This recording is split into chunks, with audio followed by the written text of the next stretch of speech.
from thy throne. Creatures that borrow life from thee are subject to thy care. There's not a place where we can flee, but God is present there.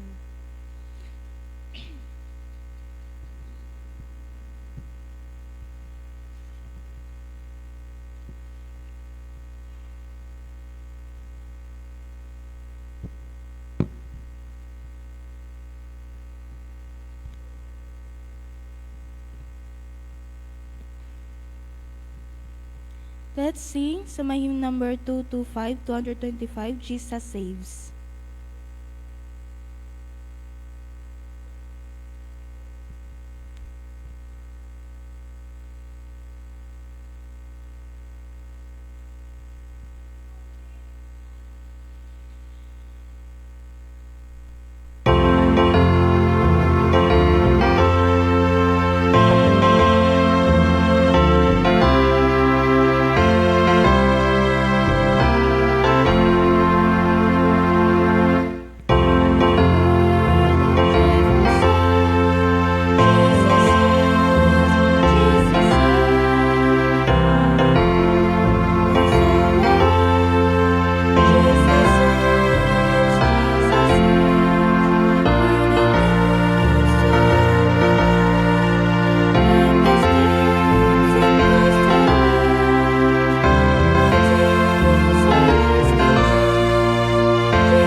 Let's sing To God Be the Glory sa hymn number 227.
Para po sa ating pagsisimula, ating pong awitin ng I Will Sing of Jesus' Love.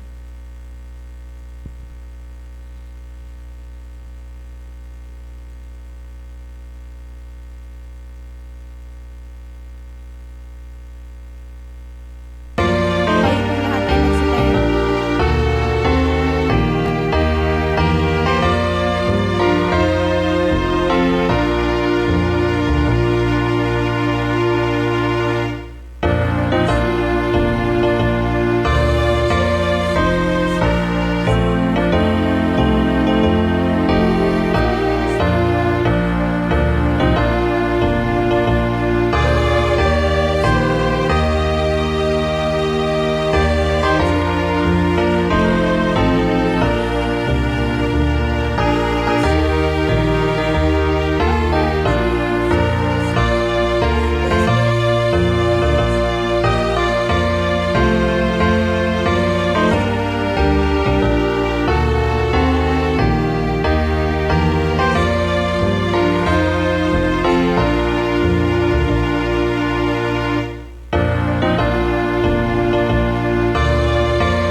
Tayo po manood sa ating panalangin. Let's pray. Our gracious God, Heavenly Father, thank you for the wonderful day that you win us, Lord. Naway gabayan niyo po sa mga kapatid na wala pa mo ngayon. Naway gabayan po sila punta po dito ng safe. At sana po gawin niyo po ng mga participants na ilahad po nila natin. And wala po maraming masama. Thank you for the blessing na giving us. Wala po nang masama. And pray, Amen.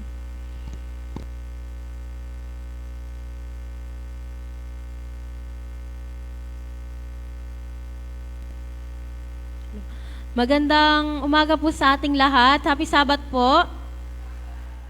Purihin po ang Panginoon dahil tayo po ay nagtipon ngayong araw ng Sabado. Bahagi ko po ngayong umaga ay ipakilala ang mga nagsiganap at magsisiganap po ng ating pagsamba ngayong Sabbath School. Ang una po sa ating pag-awitan ay si Sister Eliza Mascardo. Opening song po natin ay I Will Sing of Jesus' Love. Matatagpuan po ito sa hymn number 85. Then, ang ating opening prayer po ay pinangunahan ni Sister Hazel Lagade.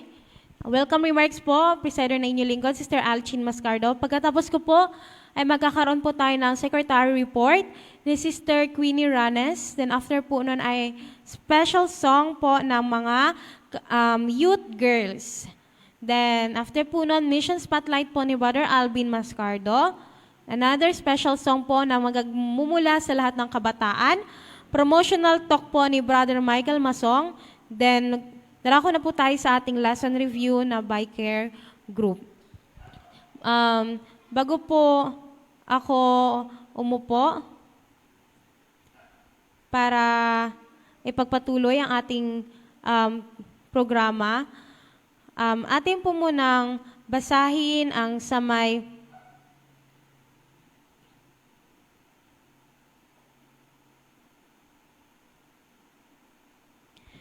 Romans 12 verse 1. Ito po ang sinasabi, "Therefore, I urge you, brothers, in view of God's mercy, to offer your bodies as a living sacrifice, holy and pleasing to God. This is your spiritual act of worship." So, atin pong ibigay ang ating buong, ang ating katawan, pagkatao sa pagsamba ngayon sa Panginoon. Atin pong ilaan ang lahat ngayong araw ng Sabado sa pagpuri sa Kanya. Ngayon lamang po, muli, happy Sabat po sa ating lahat.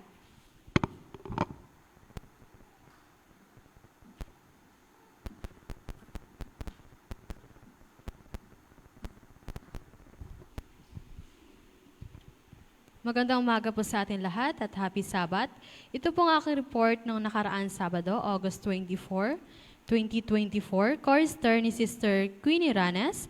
Opening song, There's Sunshine in My Soul Today. Opening prayer ni Sister Lily Barrientos. Welcome remarks ni Sister Queenie Ranes at Secretary's report ni Sister Queenie Ranes. Special song, All Group 2. Mission Spotlight naman ni Sister Yuli Mantala. At sinundan po ito ng promotional talk ni Sir Chad Villasario. Lesson review na pinangunahan sa atin ni Pastor Val San Pedro at personal ministry ni Brother Ronnie Ranes at closing song, Draw Me Nearer. Closing prayer ni Brother Ronnie Ranes. Dumako naman po tayo sa class record. Class 1, members 21, present 9, visitor 0, total attendance 9, offering 82 pesos. Class 2, members 18, present 9, visitor 0, total attendance 9, offering 150 pesos, over goal 102 pesos. Class 3, members 18, present 10, visitor 0, total attendance 10. Ang offering po natin, ang total offering po natin nakaraan Sabado ay 232 pesos at ang total over goal natin ay 102 pesos. So ang grand total offering po natin noong nakaraan Sabado ay 334 pesos. So ito lang pong aking report noong nakaraan Sabado.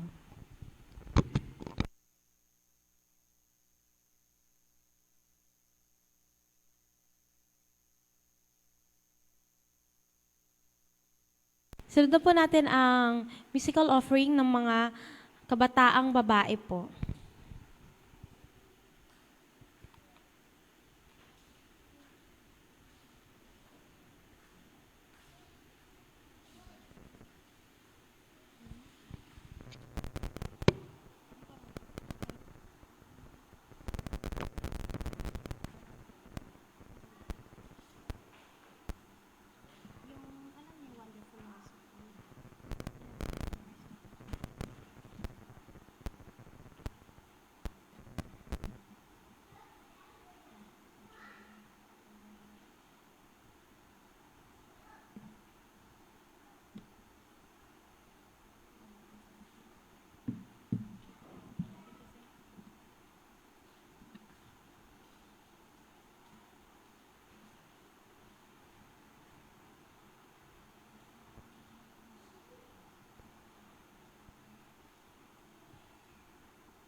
Hello.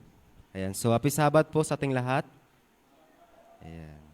Sa umaga pong ito, ang atin pong Mission Spotlight ay nagmula sa Colombia. At pinamagatan po itong bar na binili sa pamamagitan ng panalangin.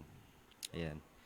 So, si Adriana ay sanay sa pagpapatayo ng mga iglesia sa Colombia. Ang 35 taong gulang na asawa at isa rin po siyang ina ay nagtatayo ng 6 na iglesia sa loob ng 15 years. At handa siyang tumulong sa pagpapatayo ng pampitong iglesia sa isang mahirap na lugar sa timog ng malawak na kabisera ng Colombia, ang Bogota. Ngunit tila walang makakahanap ng isang abot-kayang gusali sa isang magandang lokasyon. Ang binhi para sa iglesia ay itinanim nang ibinigay ni Wellington, isang dating manginginom sa kapitbahayan, ang kaniyang puso kay Jesus. At nagsimula ng isang maliit na grupo ng pag-aaral sa Biblia sa kaniyang tahanan. Ang grupo ay lumago sa kaniyang tahanan at lumipat ng ilang beses. Ngayon, sila po ay 50 katao na at sama-samang sumasamba tuwing Sabat. At sa oras na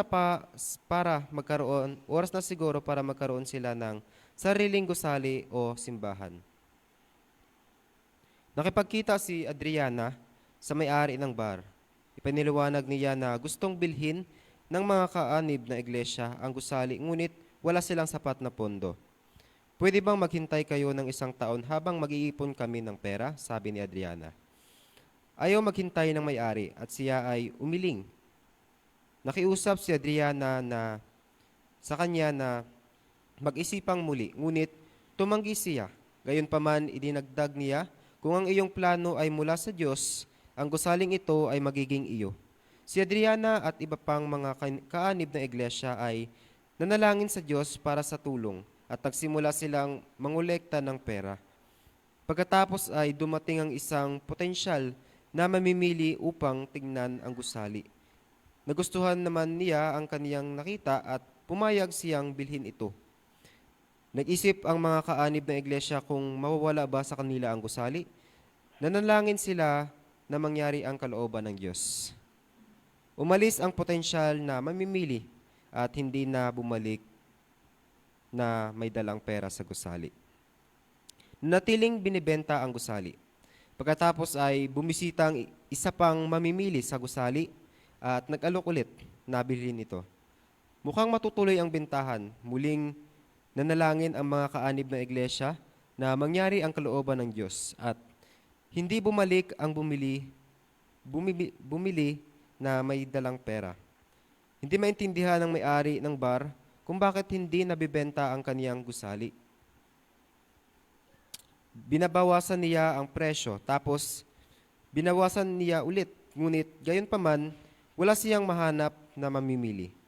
Naniwala si Adriana na may plano ang Diyos na gawing bahay-sambahan at sentro ng impluwensya ang bar na ito. Ang sentro ng impluwensya ay magtuturo ng mga kasanayang pangkabuhayan sa mga tao sa komunidad at pagkakatulong sa mga mahihirap na alkoholismo. Bumisita muli si Adriana sa may-ari ng bar. Hindi mo ibebenta ang gusaling ito, ika niya, na may matapang niya itong sinabi.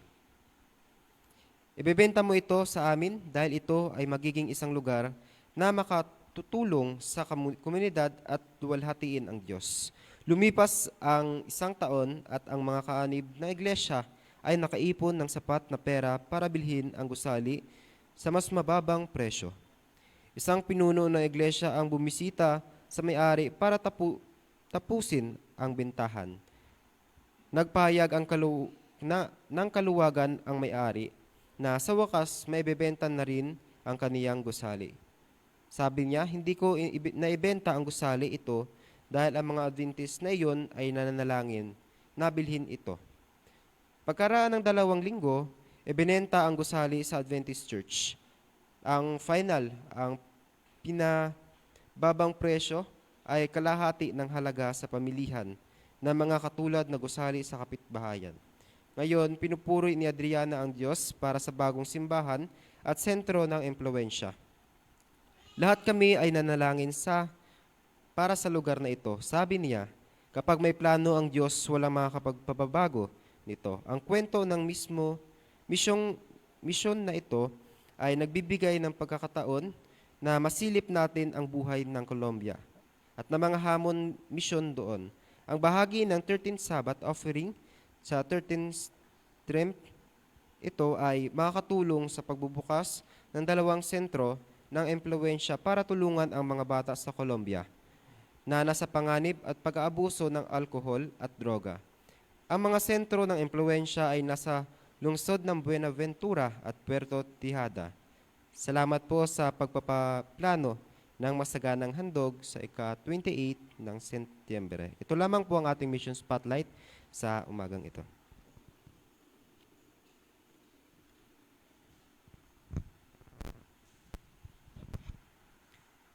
Tatawagan ko na po ang mga kabataan, lahat ng kabataan, sa isang musical offering.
ibigay ko na po ang pagkakataon kay Brother Riz para po sa promotional talk.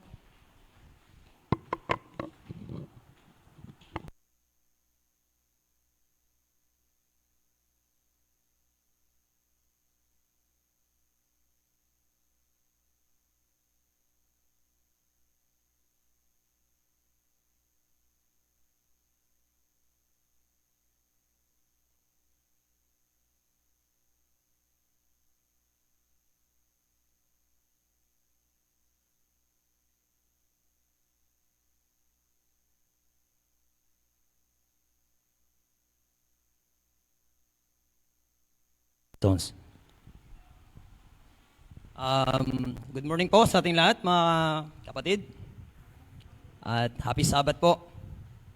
Alam niyo po mga kapatid, ako po ay nagagalak na sobrang saya ko po ngayon na maranasan ito po sa inyo pong church dito po sa Rampano po. Alam niyo po, first time ko po dito na tumungtong na magsasalita like katulad po ng mga ganitong mga event na bigyan ako ng part na promotional. Kadalasan ako po ay pinapaawit lang. So ako po ay nagagalak na binigyan ng part ni Brother Ronnie po upang magdala po ng promosyon sa atin pong lahat mga kapatid. Tayo po mga kapatid ay bago magpatuloy, tayo po ay manalangin. Dakila at mapagpala po namin Diyos na ang tahanan ay nariyan sa mga langit.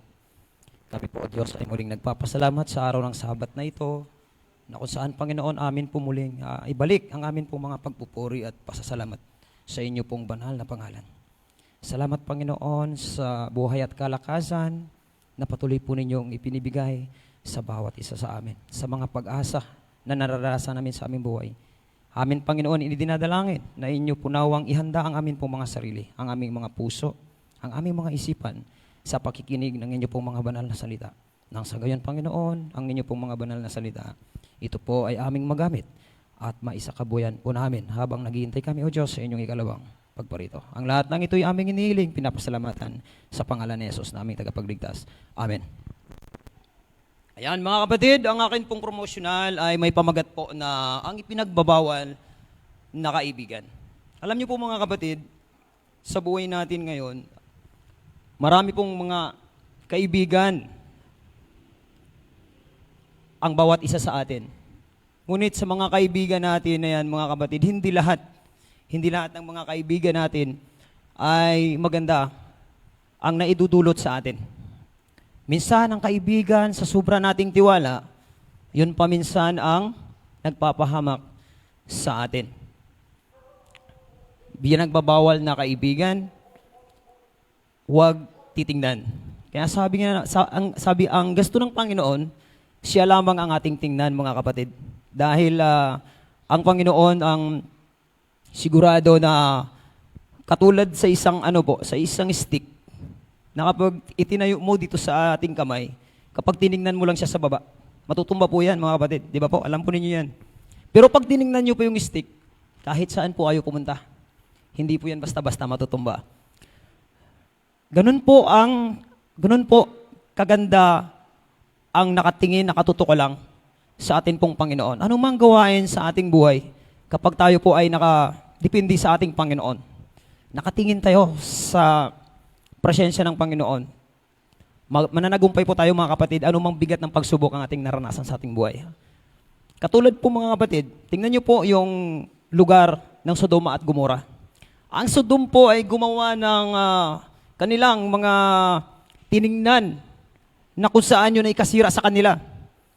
Gumawa sila ng mga bagay na alam nila sa sarili nila na yun ang akala nila ay tama. Nagbigay sila sa sarili nilang luho, mga kapatid. Nakita ninyo mga kapatid na kumbaga kinaibigan nila ang sanlibutan na sa halip ang Diyos. Hindi nila pinapakinggan, tinatanggap ang salita ng Panginoon doon. Sa kabila nun, mga kapatid, nagbigay ang Diyos ng salot sa Sodoma at Gomora. At sila ay nalipol. Dahil sa pagtingin, dahil sa pagbalik sa mga bagay na ayaw ng Diyos. Alam niyo po mga kapatid, may isang tao sa Bible na kung saan ito ay isa sa mga paborito ko, mga kapatid. Alam ko na alam po ninyo na ang taong ito ay, ang kanyang buhay ay maaari rin po itong maihalin tulad po sa atin. Ang buhay po ni Job. Kilala niyo po si Job, di ba? Alam ko po nakilala niyo si Job. Si Job ay lahat po halos nasa kanya na po, mga kapatid. Gwapo, mayaman, matalino. Maraming mga alagang hayop, maraming mga anak, mga babae at mga lalaki, ayon sa Biblia, mga kapatid. Siya, mga kapatid, ang karakter niya ay katulad din po natin ng mga tao. Tao po si Job, mga kapatid, na katulad natin. Ngunit, sabi ng Biblia, doon sa Job 1, na si Job daw po ay walang katulad, mga kapatid. Excuse po. Job. Wait lang po, mga kapatid. Wala po siyang katulad, mga kapatid. At si Job po ay mapanalanginin. Mapanalanginin, mga kapatid. Kahit siya'y mayaman, alam niyo po, sa panahon natin ngayon, kadalasan ng mga mayayaman, mahirap pong maglingkod sa Panginoon. Mahirap pong iluhod ang tuhod sa Panginoon sa pagpapakumbaba. Kasi iniisip niya po, marami pang pera yung bank account ko, marami pa akong pera. Ang tuhod, nahihiya ng iluhod sa tiles, sa simento or sa lupa. Kay nagputi naman kay pirming lagyan ng sabon na silka. Siyempre, garbo manggod, no? Mayaman, siyempre, ano? So, mga kapatid, nakakalimutan ang pagpapasalamat sa Panginoon. Hindi ko po sinasabi, kundi po karamihan, sa mga tao ngayon na hindi nakakilala o magbalik ng papuri at pasalamat sa Panginoon, tuwing sila po ay makakatanggap ng mga pagpapala. Pero si Job, mga kapatid, sabi ng Biblia, Job 1:5, na si Job ay nagpapasalamat palagi sa Panginoon. Kung nakita niya ang kanyang anak nagkasala, meron po kayong Biblia, pwede niyo pong basahin, Job 1:5, na ang kanyang mga anak nakita niya nagkasala, magkuha siya ng mga halad. Ano pong halad? Handog. Dali niya po doon sa dambana. At ito po ay alay sa Panginoon at hingi ng kapatawaran ng kanyang mga anak kung ito ay nagkakasala. Kasi ang mga anak niya po, mga kapatid, may layaw din po, may luho. Talagang sa kanila rin talaga lahat. Kumbaga pa, hindi na nga makatin ng Miyerkules, hindi na makatin ng Huwebes, ng Sabat, kasi nasa barkada. Nakikipagbarkadahan, nakikipag-inuman, o lahat ng layaw ay kaniyang nasasamahan. Kaya minsan si Job, mga kapatid, inisip niya talaga yung mga anak niya. Alam ko po, mga kapatid, ganun din po tayo.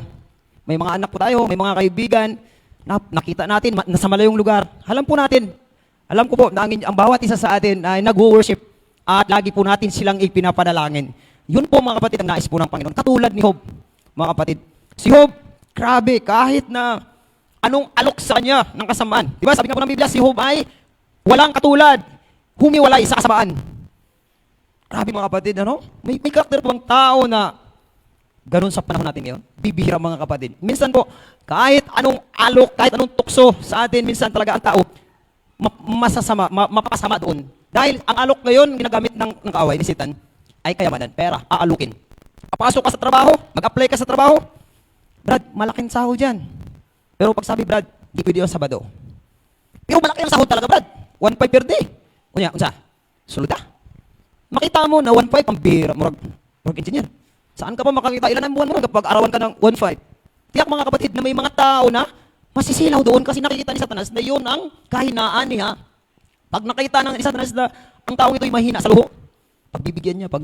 Now, mga kapatid, hindi ko po yun intention ng bawat isa sa atin. Kung dito po ay pinapaalala po sa atin, lahat po tayo ay maaring malagay sa ganoon pong sitwasyon. Ngunit sinasabi po ng Biblia na may isang tao na matuwid na pwede po natin itong tingnan o tularan. Nakatulad po ni Job, mga kapatid. So, yun po, mga kapatid, ang akin pong gustong i-promote sa umagang ito. Napapasalamat po ako sa inyong lahat, mga kapatid. At God bless po, ito po ang aking pong dalangin. Happy Sabbath po muli.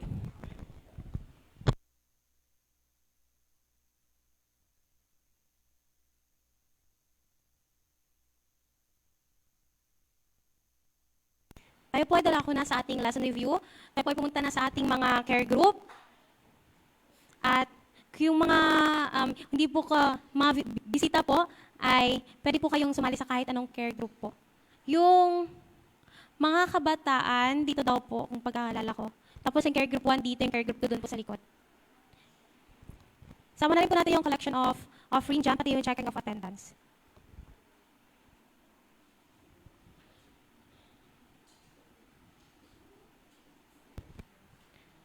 Ang ating lesson po ay magtatapos ng 10:15. So, tayo po ay isa-summary na lang po natin ang kabuuan ng ating lesson. I-review na lang po natin sa ating mga ka-care group. 10:15 po mag-end ang ating lesson review.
Meron na lamang pong 2 minuto para tapusin po ang ating lesson.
Okay, mayroon tayong 2 minuto sa atin pong conclusion para sa pagtatapos ng ating mga lesson.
Okay, mga kapatid, marami pong salamat sa atin pong mga nagtuturo sa ating mga leksyon at ganoon din sa lahat ng mga membro na nasa bawat care groups na tayo po ay sa Sabat na ito, sa umagang ito ay ang ating mga upuan ay napupuno sa atin pong pag-aaral sa lesson. Sama-sama po tayo sa ating mga grupo na atin pong paabot sa ating mga kagrupo ang mga nais ng Panginoon sa atin pong paglilingkod sa Kanya. Okay, so tayo po ay dadako sa ating personal na departamento, personal ministry, at kumusta po kayo mga kapatid sa ating mga bawat klase, no? So, ano na po ang inyong mga plano, mga agenda ng mga grupo sa pagpapalago ng ating mga care groups, no? Ating bawat grupo upang tayo po ay sa ating mga kapatid ay magiging unti-unti, dahan-dahang tayo'y magiging matibay sa atin pong pananampalataya. So, akin pong pauna doon sa ating mga leaders na marami pong salamat sa inyo pong mga paunang sinasabi, sa lalo't higit doon sa mga may bahagi sa darating na ating pagsamba na atin pong ibahagi doon sa ating mga kapatiran ang mga bahagi ng programa ng ating pong pagsamba sa Miyerkules, Biyernes at sa Sabbath School. Okay, so upang maihanda ang mga may bahagi, maisanay, mai-practice nila ang kanilang mga part na magiging handa sila sa pagsalita o sa pag-akyat dito sa ating pulpito, mga kapatid. So, kung ang iba ay hindi pa bigay ng mga bahagi, maaring ito po'y ating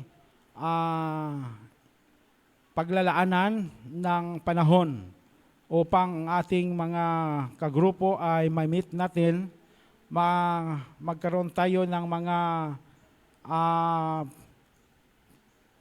meetings na atin pong mga gagawing kasama ang ating mga kagrupo natin ay pwede pong tayo ay magpili ng araw sa available na panahon na tayo ay pwedeng magkasama-sama upang doon ay patuloy po na maipagpabatid at lalo't higit na makapagpapalago tayo sa ating mga paglilingkod.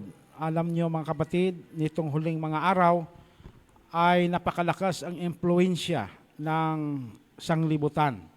Lalo't higit na bawat tao ay mayroon pong hawak na mga social media, mga kagamitan na mga high-tech, no?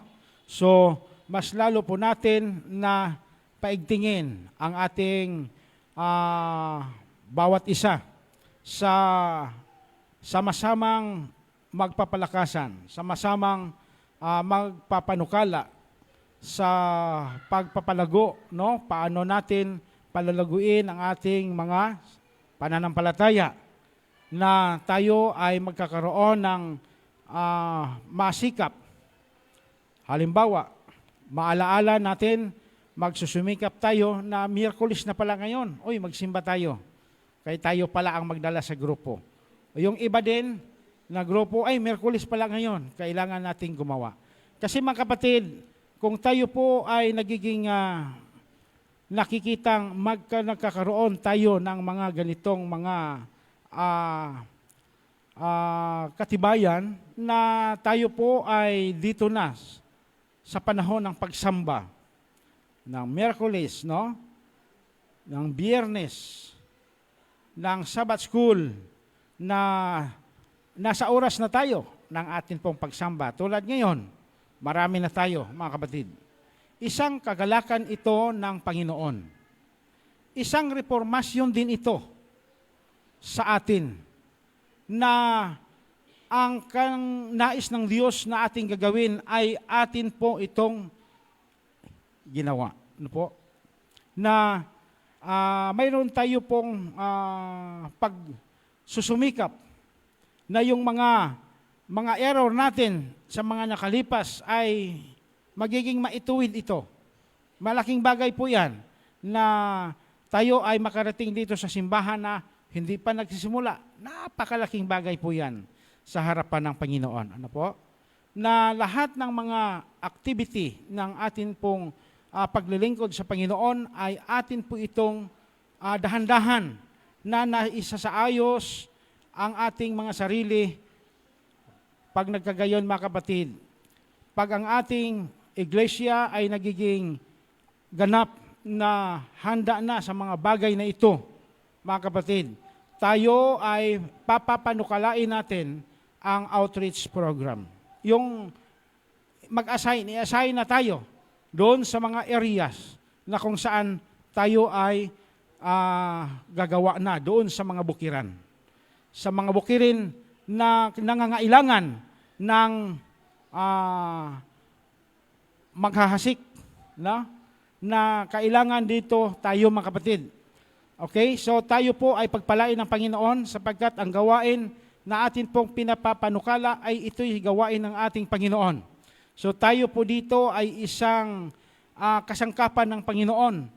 Hamantalang tayo po ay inihahanda natin ang ating sarili sa darating na kapighatian, sa darating na kamatayan, sa darating na pagbalik ng ating Panginoon, kasamang naihanda din po natin ang ating tahanan, kasamang naihanda natin ang ating komunidad sa pamamagitan ng bawat grupo na pumapasok sa mga area na atin pong pababigyan ng mga pabalita. So, isang katuwaan ng bawat isa sa atin na tayo po'y lumago sa biyaya ng ating Panginoon sa pamagitan ng sama-samang paggawa sa gawain ng Panginoon na mga anak na lalaki at anak na babae ng Diyos. Tayo po ay sama-sama na pupuntahan ang mga tahanang bukas na dala-dala ang katotohanan na nasa sa atin ipinagkaloob ng Diyos. So, unahin muna natin ang ating iglesia na tayo po ay magiging magkakaisa doon sa ating unang mga paraan na tayo ay mareforma sa ating relasyon doon sa ating Panginoon, mga kapatid. So, marami pong salamat na tayo po ay ginagabayan ng Panginoon. Pagpalain tayo ng Panginoon ang ating pong iglesia ng Rampano Church, gayon din sa ating bawat mga kapatiran na ang ating mga kaisipan ay atin pong iniugnay sa ating Panginoon. Bawat mga activities, bawat mga programa na atin pong isinasagawa, nawa ay atin pong tayo po, bawat isa, ay ating ilapit ang ating mga sarili na tayo ay bahagi sa bayan ng Diyos na Kanyang gagamitin para sa paglaganap ng pabalita. So marami pong salamat. Akin pong ibigay sa ating chorister ang ating closing song.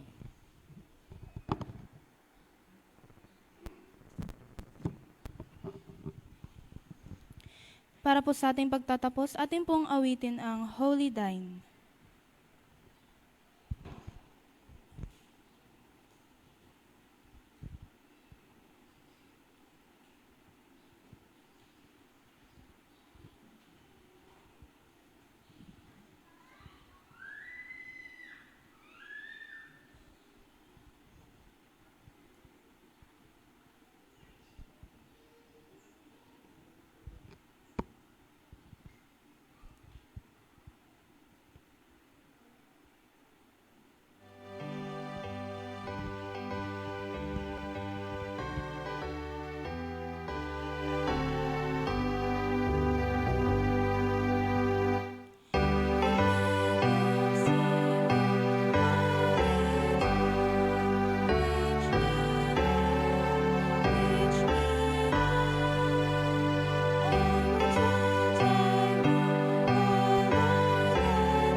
Mapagpala, Diyos namin na nasa mga langit, kami po, O Diyos, ay nagpapasalamat na kami ay bayang inyong pinili na maglilingkod sa inyo. Pagpalain mo ang mga kapatiran, inyong mga anak sa iglesyang ito ng Rampano. Tutulungan mo, Panginoon, na una ay amin pong maireforma ang amin pong mga sarili, lalo't higit sa paglilingkod namin sa inyo, Panginoon, na magiging karapat-dapat ang bawat isa sa amin. Kung magkagayon, O Diyos, handa po ninyo kaming gamitin sa pagbigay ng pabalita para sa iba na hindi pa nakakasumpong sa katotohanan ninyo. Salamat ng marami, Panginoon. Ang lahat ng ito ay amin pong pasalamatan na inyo kaming tinanggap sa pangalan ni Jesus. Amen.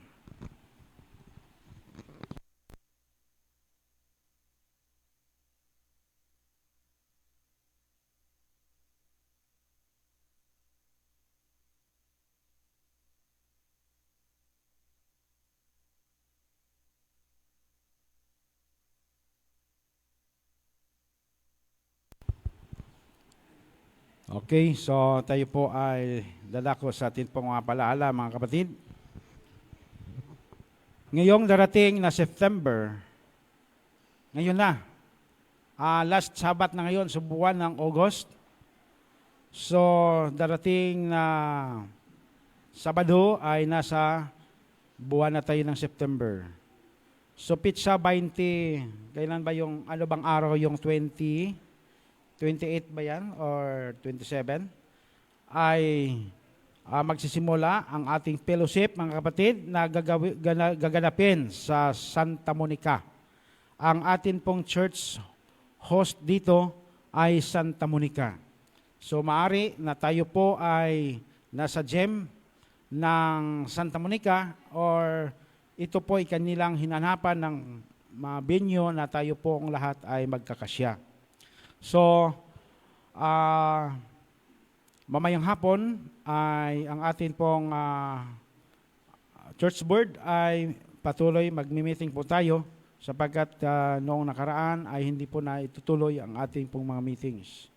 So, mamaya maaring tayo po ay pag-uusapan po natin sa pagitan ng ating church board.